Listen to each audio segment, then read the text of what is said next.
Hello students, we have started the chapter democracy, chapter 5th of the civic subject.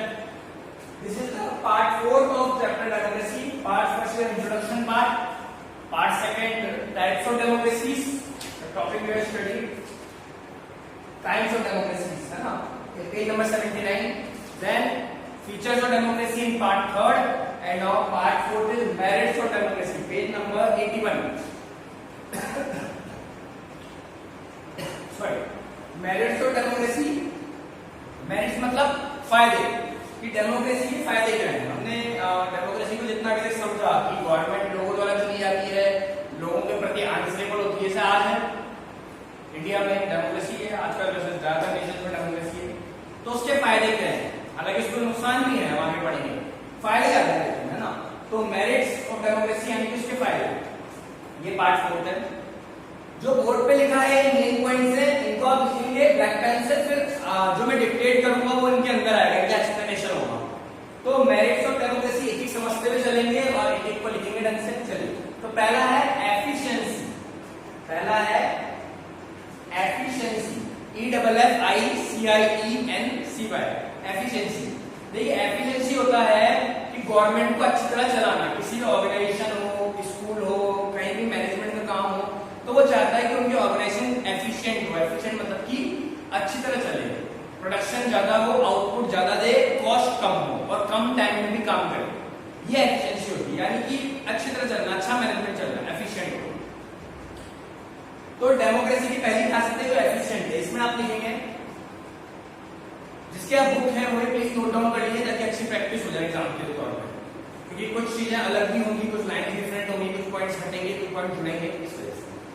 पहला है democracy is considered as the, efficiency में लिखना है, democracy is considered as the most efficient working system. Democracy is considered as the most efficient working system because policies are formed according to the opinion of the people. Because policies are formed according to the opinion of the people. Democracy is responsible towards the people. Democracy is responsible towards the people. देखिए, अब हमने क्या बात की थी कि democracy क्यों efficient माना जाता है, क्योंकि पॉलिसी जनता के अकॉर्डिंग बन रही है। बिल्कुल सही है। जैसे कि मान लीजिए आज तक कोटा नॉर्थ, कोटा साउथ की हमारी कॉन्स्टिट्यूएंसी है, यहाँ से तो एमएलए जीत के जा रहे हैं, तो हमारी बात को जाते हैं हम विधानसभा में रख रहे हैं। ऐसे एमपी भी इसमें होता है, या सेंट्रल गवर्नमेंट स्टेट गवर्नमेंट समझेंगे एमएलए एमपी क्या होता है। एमपी इसमें ऐसा होता है, कोटा बूंदी के एक एमपी होंगे, वो हमारी बात जाके लोकसभा में रखेंगे। तो जो पॉलिसी बनेगी एक तरह से देखा जाए तो जनता के हिसाब से बन रही होगी, हम जो चाह रहे हैं वही हमारी बात मान के रखी जा रही है और उसी के हिसाब से आगे डिसीजन लिए जा रहे हैं। तो इसलिए डेमोक्रेसी एफिशिएंट है, अच्छी है ना। तो सेकंड पॉइंट है इसका education of patriotism. Education of patriotism, patriotism की स्पेलिंग PATRIOTISM, पैट्रियटिज्म। पैट्रियटिज्म मतलब देशभक्ति। देशभक्ति कैसे जगाती है हमने ये डेमोक्रेसी, ठीक है। देशभक्ति को जगाती है क्योंकि डेमोक्रेसी में ये माना जाता है जनरली, हमने आगे पढ़ा कि government for the people by the people, कि गवर्नमेंट को रूल कौन कर रहा है, देश को रूल कौन कर रहा है, कोई नेता नहीं कर रहा, जनता खुद कर रही है। ऐसा माना जाता है। डायरेक्ट बेनिफिट यही है, हमारा डायरेक्ट पर्सपेक्टिव यही बना हुआ है डेमोक्रेसी से कि रूल कौन कर रहा है, जनता कर रही है, ठीक है। मैंने पहले बताया था डायरेक्ट डेमोक्रेसी में डायरेक्ट जनता में जाती है, इनडायरेक्ट डेमोक्रेसी में ये नहीं हो सकता इतनी बड़ी पॉपुलेशन के साथ कि लोकसभा या विधानसभा में जाके बैठे और डिसीजन ले, इसलिए हम अपने रिप्रेजेंटेटिव्स को भेजते हैं, लेकिन रूल हम ही कर रहे हैं। तो पैट्रियटिज्म क्यों लगती है, हमको लगता है कि हमारा देश है और हमारे देश में वो रूलर क्लास नहीं है, एक राजा नहीं बैठा वहां बन के जो हमारी सुनेंगे, नहीं, वहां लीडर्स है जो हमारे द्वारा भेजे हुए हैं, हम जो बोलेंगे वैसा वो करेंगे, हमारी बात वहां जाके आगे रखेंगे। तो इसलिए हमें पैट्रियटिज्म की भावना आती है, देशभक्ति की भावना। इसमें लिखेंगे आप लोग democracy develops the love for nation. Democracy develops the love for nation.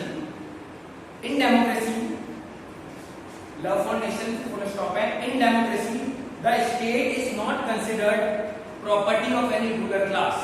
The state is not considered as the property of any ruler class, RULER CLASS, ruler class, or considered CONSIDERED.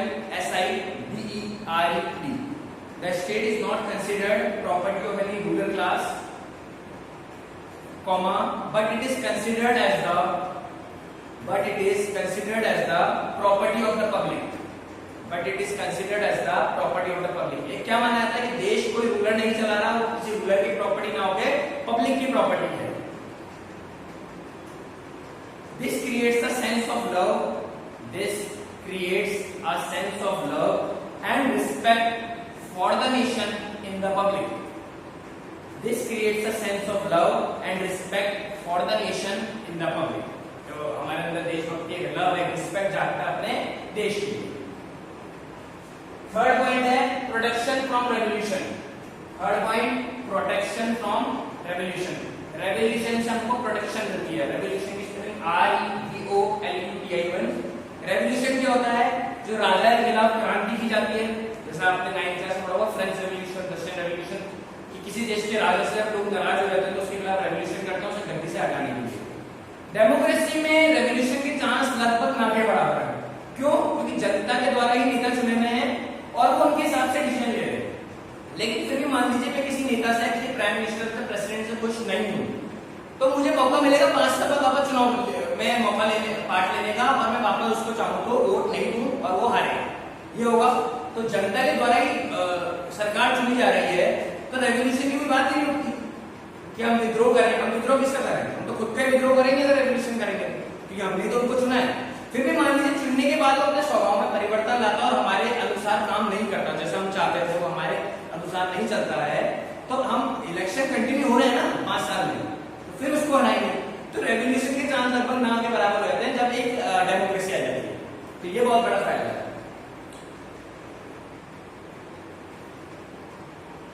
In democracy, government is responsible for the public. In democracy, government is responsible towards the public. So there is negligible chance of revolution. देखिए पहले लिखिए, in democracy, government is responsible for the public. So there is negligible chance of revolution. Negligible ना के बराबर. Spelling है NEGLIGIBLE.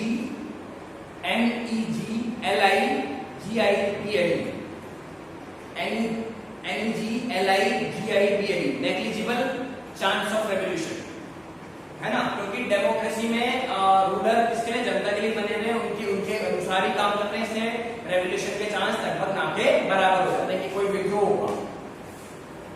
और last point, last है इस लेक्चर का लास्ट है, government based on equality and freedom. Government based on equality and freedom. इसमें लिखेंगे अच्छा, इक्वालिटी एंड फ्रीडम, आजादी, सबके लिए समानता. फ्रीडम मतलब सबको आजादी दी गई है. डेमोक्रेसी में कोई कुछ भी अपनी बात रख सकता है, अपना धर्म मान सकता है, जो उसे करना कर सकता है, लिमिट में रहते हैं, एक कानून के लिमिट में रहते हैं. तो इक्वालिटी और फ्रीडम का बहुत बड़ा एग्जांपल है democracy. Democracy accepts the equality. Democracy accepts the equality and independence of the individual. Equality and independence of the individual. It does not discriminate. It does not discriminate on the basis of caste, religion, gender, etc. It does not discriminate on the basis of caste, religion, gender, etc. किसी भी इन चीजों को लेकर, जैसे cast, किसी का धर्म क्या है, किसी कास्ट क्या है, किसी का जेंडर क्या है, मेल या फीमेल है, उससे लेकर डिस्क्रिमिनेशन नहीं होता, इक्वलिटी होती है. तो इस वजह से डेमोक्रेसी पर बहुत अच्छा आइडिया माना जाता है इक्वलिटी और फ्रीडम के लिए. चार पॉइंट इसके हो गए, होपफुली आपने नोट किए होंगे.